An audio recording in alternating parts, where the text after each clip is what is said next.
My family mocked me for I wasn't as successful as my brother. You will always be in second place, Dad said, laughing. I said okay, I'm just kicking him out of my house, and that day. Growing up, I got used to the idea that I would always come second. Second in grades, second in sports, second in accomplishments, and definitely second in my parents' eyes. My older brother, Lester, was the golden child, the successful one, the talented one, the one they bragged about to friends and family. It wasn't just favoritism, it was a whole other level of obsession.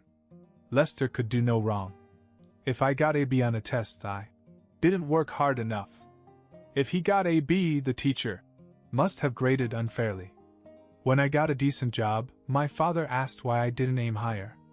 When Lester got a six-figure salary, they practically threw a party. It was exhausting, but after years of it, I just learned to deal with it. Then everything changed. Lester went bankrupt. He lost everything: his fancy apartment, his car, his savings. The same brother they put on a pedestal suddenly had nowhere to go. And guess who took him in? It was me. Not because I wanted to, but because I couldn't just leave him homeless, no matter how much I resented him. For the past 3 months, he had been living in my apartment, sleeping on my couch, eating my food, and doing absolutely nothing to change his situation. He didn't work, didn't contribute, didn't even try. He just sat there, claiming he was depressed and needed time to figure things out. Meanwhile, I paid for everything: rent, bills, groceries, and even loaned him $19,000 for a used car because, he said, people take you more seriously when you have a car. And what did my parents know about any of this? Nothing. Lester made sure they still saw him as their perfect son. He barely called them, always saying he was busy. He made sure they thought he was still doing well, still successful, still the same Lester they adored. And me? I was still the disappointment, the one who never quite measured up. That all changed on Thanksgiving. We were all at my parents' house, the usual family gathering: turkey, mashed potatoes, the works. Lester showed up late, of course, and made an entrance as he always did. He even parked his car right in front of the house for everyone to see, knowing full well that I had paid for it. When we all sat down, the attention, as always, was on him. My mom asked him about work, my dad about his investments, my uncle patted him on the back and said, "Still making big moves, huh, Les?" And he played along. Lied through his teeth. "Yeah, things are going great. Had to downsize a bit for a new investment, but that's all part of the plan. You know how it is, short-term sacrifices for long-term success." I sat there gripping my fork so tightly I thought it might break in half. He wasn't just lying, he was going all out. Then, as if on cue, my dad turned to me. "And you, Kyle? Still at the same job?" I nodded. "Yeah." He grinned and shook his head. "Well, I guess someone has to come in second." The whole table laughed. My mother, my uncle, even my cousin. "And Lester?" He laughed the hardest. I put down my fork. "Okay," I said, standing up. "Then my brother's moving in with you tomorrow." The laughter stopped immediately. For the first time in my life, I had the floor. No one laughed anymore. My dad frowned, my mom blinked like she misheard me, and Lester looked like he just swallowed a fork. "What are you talking about?" my mother asked. I crossed my arms. "I mean, since Lester is so successful, he obviously doesn't need my couch anymore. He can move in with you." Now everyone looked at Lester. His face had gone pale. He let out a short laugh, trying to keep up the act. "Kyle, stop joking around." I wasn't joking. "Oh, I'm not. I think you should know that your number one son has been living with me for the last 4 months. Eating my food, driving a car I paid for with my money because, guess what, Mom? Dad? He's broke. He has nothing." My mother's hand covered her mouth. My dad's expression hardened. My uncle, my aunt, my cousin, they all just stared at Lester. And him? He tried to recover, but he was never as good at thinking on his feet as he liked to think. "That's not true," he scoffed. "You're twisting things." I stepped closer. Am I? Do you have your own place? He remained silent. Do you pay rent? More silence. Do you even buy your own toilet paper? He clenched his jaw, but still nothing. I turned back to my parents. He's been lying to you for months. He's got nothing, but he wanted you to keep thinking he was still on top. And I let him stay with me even though I couldn't stand him. Even though I paid for everything while he sat around feeling too depressed to do anything. I turned back to Lester. And how do you repay me? By sitting here laughing at me with them. No one spoke. You could hear a pin drop. Then my dad, Mr. Lester Can Do No Wrong, looked at him. Is that true? Lester swallowed. Dad, it's complicated. Mom jumped in. But Lester, you told us you were investing. You said it was going well. He sighed and rubbed his face. I needed some time. I wanted to tell you. I laughed. Yeah? When? When my bank account hits zero. My father pushed back his chair and stood up. His expression was unreadable, which was worse than if he had just gotten angry. You're telling me you've been living off your brother like a leech, while letting us believe you're doing just fine? Lester opened his mouth, then shut it. For the first time in his life, he had nothing to say. And then my grandmother, sweet, quiet grandmother, shook her head. Shameful. Lester flinched as if he'd been slapped. I grabbed my jacket. You guys have fun finding out. I'm done. I walked out. I didn't stay a second longer. I thought that was the end of it. I thought I was finally free of it all. Little did I know that later that night, Lester would show up at my door, drunk, angry, and ready to start a war. I didn't go inside right after I left my parents' house. I drove around for a while, letting the cold air clear my head. It should have felt good to finally let it all out, but something still felt heavy in my chest. Maybe because I knew that it wasn't really over. And I was right. When I came home a few hours later, I heard the door unlock. Lester still had a key. I hadn't thought to take it from him before. He walked in, his face tight, his whole body tense, as if he'd been holding back anger all the way home. He slammed the door shut a little too hard and turned to face me. What the hell's wrong with you? I didn't even look up from my beer. Not in the mood, Lester. I barely managed to fix what you did back there. He snapped. Do you even realize what you just pulled? That got my attention. I put my drink down. Fix? He scoffed. Yes, Kyle. You think I was going to let you humiliate me in front of everyone? I told them you were just jealous. That you couldn't stand the fact that I was more successful, so you made up some story to make yourself feel better. I stared at him. You lied again? I had no choice. He shot back. Mom was freaking out, Dad was pissed. I had to say something. I laughed and shook my head. Wow. You really are unbelievable. You didn't have to say anything, he snapped. Everything was fine before you opened your mouth. But no, you had to make it about you. You had to drag me down just because you couldn't stand that they liked me more than you. I clenched my jaw. They didn't like you. They liked the idea of you. And the minute they found out you weren't who they thought you were, they turned on you. They didn't turn on me. He shot back. Because I fixed it. But now I have to deal with Mom breathing down my neck because of you. Right on cue, my phone started ringing. Mom. I let it go to voicemail. A few seconds later it rang again. Lester grinned. Go ahead. Pick it up. I exhaled sharply and answered. What? Her voice was sharp. Why would you lie like that, Kyle? I closed my eyes. There it was. Lie. Yes, lie. Do you know how humiliating that was? Telling everyone that your brother is broke? Saying he lives with you? Why would you do that? I gritted my teeth. Because it's true. Lester already explained everything. She cut in. He told us that you were just upset. That you've always been jealous of him, and that you let your emotions get the best of you. I laughed. Really laughed. You really believe that? Kyle, enough. she snapped. Don't ever do that again. I don't care what problems you have with your brother, but making things up just to embarrass him in front of his family is low. I didn't say anything. I just hung up. Lester grinned. Yeah, that's what I thought. I stood up. Pack your stuff. His smirk faded. What? You're done here, I said. You want to lie to them?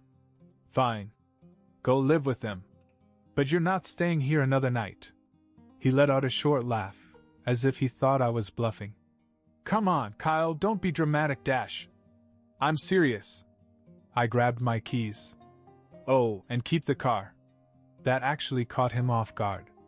Wait, what? The car, I repeated.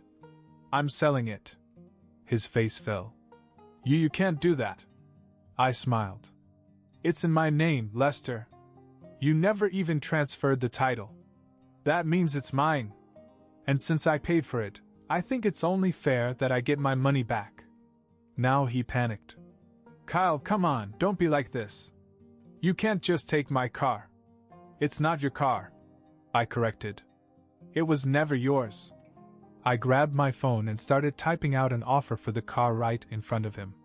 His face twisted in frustration, but he could see I wasn't kidding. He swallowed, then grabbed his duffel bag from the corner. He hesitated for a second, as if waiting for me to take it back. When I didn't, he scoffed and shook his head. You're a real piece of work, you know that? I just held the door open. Goodbye, Lester. And just like that, he was gone. But the fallout was just beginning. For the first time in months, my apartment felt like my own again. No Lester taking up space on my couch, no empty beer bottles he never bothered to clean up, no more excuses about why he still couldn't get a job. I thought it was finally over. Then my phone rang. I looked at the screen.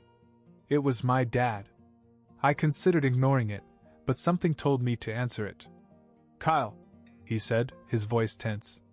We need you to come over. I sighed. Why? A pause. Then, it's about Lester. I should have known. When I got to my parents' house, I could tell something was wrong. My mom was sitting on the couch with her arms crossed, looking irritated and confused. My father stood by the fireplace, rubbing his forehead as if he had a headache. My cousin was there too, sitting quietly in the corner, looking like he was just there for the drama. And Lester? He was slumped in a chair, looking defensive. As soon as I walked in, my mom turned to me. Kyle, your brother says the real reason you kicked him out is because you're in love with his ex-girlfriend. I stopped. What? Lester sat up and nodded like it was a perfectly logical explanation. Yeah. Jenna. You've always had a thing for her. Ever since we got together, you've been jealous. And when we broke up, you saw your chance. That's why you left on Thanksgiving. You just wanted me out of the way. I blinked. Are you actually crazy? My dad exhaled loudly. That's what we're trying to find out. Lester leaned forward. Come on, just admit it. You always wanted what I had: my success, my car, my place in this family, and now you want her too. I laughed. I really laughed. I couldn't help it. I looked at my parents. You can't seriously be listening to this. My mother frowned. I didn't believe him at first. But then I thought, why else would you humiliate him like that in front of the family? I let out a sharp breath. Because he's broke. Because he lived off me for months while he lied to all of you. Lester scoffed. That's what you want them to think. I turned to my father. You don't believe that, do you? My dad crossed his arms. I think it's a ridiculous excuse. But if it's not true, then why is Lester sitting here, unemployed, with no money, no car, and no plan? Finally they got it. I looked at Lester. Tell them where your car is. He clenched his jaw. I turned to my dad. I sold it. My dad frowned. You weren't bluffing? Nope. I pulled out my phone, opened my banking app, and held up the screen. Right there. $19,000. The car's gone. Lester sank deeper into his chair. My mom stared at him. So, it was true? He remained silent. My father sighed and rubbed his temple. Jesus Christ, Lester. My cousin shook his head. Damn, man. You really thought that excuse was going to work? Lester gave him a look, but said nothing. My dad looked at me. What do you think we should do? I shrugged. Not my problem. Lester jumped up. Kyle, come on. No. I cut him off. You lied to her again. You tried to turn them against me like you always do. But guess what? It didn't work this time. Now you can clean up your own mess. I turned to leave, but my father spoke again. Kyle. I looked back at him. He sighed. I know we haven't been fair to you. And maybe if we had been, we wouldn't be in this situation. That was the closest he came to an apology. I nodded. Yeah. Maybe. Then I walked out, leaving Lester to face the truth for the first time in his life. But somehow he still wasn't done trying to drag me down with him. 12 days later, it was my mom's birthday. I wasn't planning on going. After everything that happened, I figured it was best to keep my distance. But when she called and personally invited me, I could tell something was different. We want you to come, she said. Everyone's going to be there. There was something in her tone. Something I hadn't heard before. I wasn't sure what it was, but curiosity got the better of me. So I went. When I walked in, the house was packed. Relatives, family, friends, even some neighbors. My uncle was pouring drinks, my aunt was setting out food, and my dad was in the middle of a loud conversation with some of the cousins. It felt like every other family gathering, except for the fact that, for once, the attention wasn't on me. It was on Lester. And not in a good way. I spotted him near the kitchen, looking like he wanted to disappear. His smile was tight, his posture stiff, and he kept glancing at the door like he was debating making a run for it. That's when I knew something was about to go down. I grabbed a drink and leaned against the wall, waiting. Then it started. My dad clapped a hand on Lester's shoulder. So, Lester, how's work going? Lester tensed. Just figuring things out. Oh yeah? My uncle chimed in. Any big investments lately? Lester forced a laugh. I've got some things in the works. That's when my grandma, sweet, old, never missed a church service grandma, shook her head and said, He's unemployed. The room fell silent. Then my cousin snorted. And then, just like that, the laughter started. It spread like wildfire. My uncle was laughing, my aunt was laughing, even the neighbors were chuckling. My dad wiped a fake tear from his eye. Oh, that's rich. Lester unemployed? No, that can't be right. Not our Lester. Oh, but it is right, my mom said, sipping her wine. Not only is he unemployed, but he's also living with us. The room exploded with laughter again. My other cousin leaned over to my uncle. Hey, maybe we should get him an application for McDonald's. Oh, come on, my dad said, still laughing. That's too generous. Maybe a paper route first. More laughter. I just stood there, sipping my drink, soaking it all in. For 25 years, Lester was the perfect son. The one they bragged about, the one they adored, the one I could never measure up to. And now? Now they were tearing him apart in front of everyone. Sweet. Beautiful. Revenge. Lester clenched his jaw, gripping his drink like he wanted to throw it. All right, very funny. Oh no, let's keep going. My uncle grinned. What about that car you had? The one you showed off last time? What happened to that? I smiled. I knew what was coming. My mom sighed dramatically. Oh, you mean the car Kyle bought him? The one that got sold because it wasn't actually his? The laughter doubled. My aunt was practically in tears. Lester looked like he was about to burst a blood vessel. Mom! Oh, I just think it's funny, she said, smirking. We spent years telling Kyle he'd always be second place. And now it turns out the golden boy was just a fraud. I took another sip of my drink. This This was better than any revenge I could have planned. For once, I didn't have to defend myself. I didn't have to prove anything. They had finally seen Lester for what he really was. And the best part? I didn't have to lift a finger. I just stood there and enjoyed the show. Lester never recovered from that night. After the party, he never showed his face at family gatherings. Not that anyone missed him. The Golden Boy act was over, and with nothing to brag about, my parents' patience was wearing thin. He had no choice but to get a job. And ironically, the McDonald's joke wasn't a joke anymore. Yep. Lester now works at McDonald's. The same guy who used to walk around in $1,000 suits bragging about his deals is now wearing a name tag and asking people if they want their fries supersized. And the best part? My parents hate it. At first, they tried to tell themselves it was temporary. He just needs time to figure things out, my mother said. It's a stepping stone, my father added.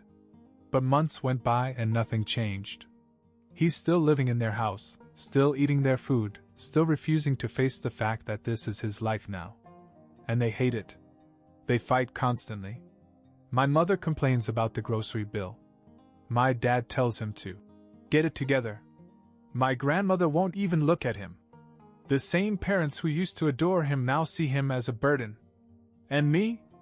Well, for the first time in my life, they actually treat me like a human being.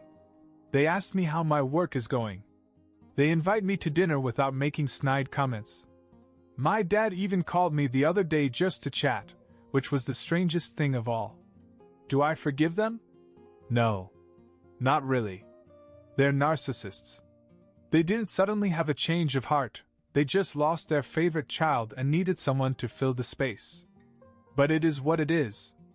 I'll take the courtesy, but I'll never forget how they treated me for 25 years.